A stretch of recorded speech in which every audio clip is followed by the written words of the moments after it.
I have been obsessed with these voluminous, nice, heatless curls that I've been doing lately. And ladies, all you need is 3 jumbo flexi rods. You can do this on an old or a new silk press. The purple bottle is a serum, and then this is a bonding oil. These 2 items are completely optional. I just feel like it adds a little bit of moisture to my hair. So you want to just take a little chunk of hair from the front. No rhyme or reason. Don't overthink it, because I never do. And you just want to take that section and roll it around the flexi rod. I kind of just tuck and roll, if you will. And you'll see me goof up several times during this process because I'm learning just like y'all, okay? Sometimes I just don't get it right on the first try, and you want to just keep doing it until it feels tight and secure. If it doesn't feel tight and secure, then it's not going to make it overnight, boo. And at the end, when it's time to figure out what way the flexi rods will go, I normally just keep doing it until it feels tight. Like I said, initially I turned this side upwards and I realized it wasn't tight. So then I'm like, let's try another way that's not tight. So then I just tucked it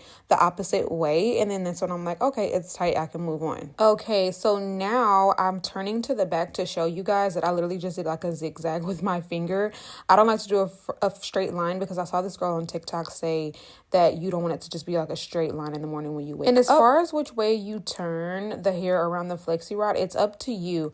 If you're doing more than one flexi rod, then you obviously want to just do them all different ways, just so that it can be really voluminous when you wake up. The ones closest to the bottom, I always like to do it to where the hair is going to be flipped up, if you will. Like I like the ends to be flipped up over my shoulder. Some people do their flexi rods all the same way, but then it just more so comes out kind of curly and not like having the volume, if that makes sense. And like I said, I'm not a professional. We are literally all in this together. I'm learning as I go. I've been wanting to wear my natural hair more often and just trying to like embrace my natural hair and not always wanting to rely on weaves and braids and things like that. And another thing that a girl said on TikTok was we have to get away from just only liking our hair bone straight when that's just not naturally how our hair is. So in a couple of days, when it starts to get a little bit of frizziness to it, hey, if the spray don't work and it still end up being frizzy a little bit, it's not the end of the world. Like, girl, we black. But anyways, whenever I did this flat iron, I did make sure to only have the heat on 370 degrees.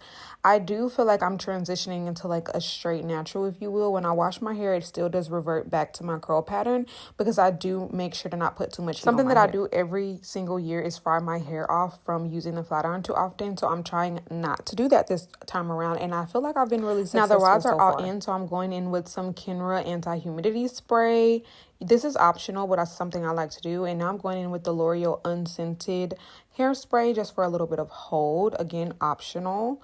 And then this part, I feel like it's like not optional for any hairstyle. I have to have my net, baby, because the net is the only thing making sure that that bonnet is not actually coming off of your head. I don't know what it is, but the net is necessary. Then I like to go over it with a scarf and then my bonnet last. So the scarf, I guess technically is optional, but I feel like it just gives it a little bit more security. Like I want layers, baby. I don't want none of my hair to hit that pillow, okay? And looks like she's all done. So, of course, I went to sleep and woke up the next day, and it's time to take the flexi rods out. This is from a reel that I recorded. That's why it's, like, not horizontal. But anyways, so I'm taking them down. I do use a little bit more of the bonding oil, just a couple of dots. So remember not to go crazy with the oil. You don't want it to be heavy. But these are the results, and I feel like she came out gorgeous. I mean, am I tripping? I feel like I'm getting better and better at this thing, honey. Yes. Let me know what you guys think in the comments.